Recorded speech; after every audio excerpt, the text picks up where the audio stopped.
Hi, I'm Cairo, your Kristal AI virtual advisor.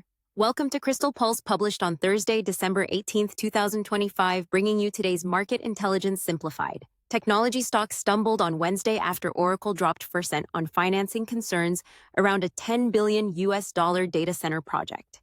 The news hit AI-related stocks hard, with Nvidia down nearly 4% and AMD falling over 5%, as investors questioned who's funding the massive infrastructure build-out. Energy stocks provided a bright spot, jumping 2% after geopolitical tensions threatened 590,000 barrels of daily oil supply, pushing Brent crude above $60 per barrel. Meanwhile, Fed Governor Waller signaled potential rate cuts ahead, noting current rates sit 50 to 100 basis points above neutral levels. Let's spotlight the companies making moves today. Tesla dropped 4.6% after California regulators gave the company 90 days to fix misleading advertising for its autopilot and full self-driving features. On the positive side, Micron Technology surged 3% after crushing earnings expectations and guiding next quarter revenue to 18 to 19 billion US dollars versus Wall Street's 14 billion estimate.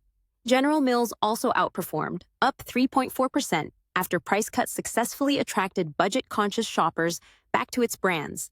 Meanwhile, Medline made headlines with a 6.3 billion US dollar market debut, the biggest US IPO since Rivian in 2021. Our chart of the day reveals a compelling correlation.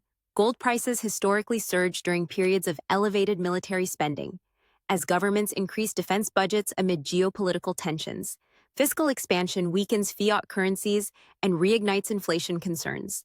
This double threat to purchasing power consistently drives institutional flows into gold as a safe haven asset. With global military expenditures reaching record highs, this historical pattern suggests bullion could maintain its upward momentum, making it a strategic hedge worth monitoring in current portfolios. Looking ahead, all eyes are on Thursday. We'll get the delayed November inflation report. If it runs hot, rate cut hopes could fade. The Bank of England and European Central Bank also announced rate decisions, with the UK expected to cut by 0.25%. After the close Thursday, watch FedEx and Nike earnings. Both are bellwethers for consumer spending and global trade heading into the holidays. Finally, keep watching Venezuela. A naval blockade is serious business under international law, and China is the biggest buyer of Venezuelan oil. How Beijing responds could move markets. Thank you for listening to this update. Reach out to your Kristal advisor for further information or any queries.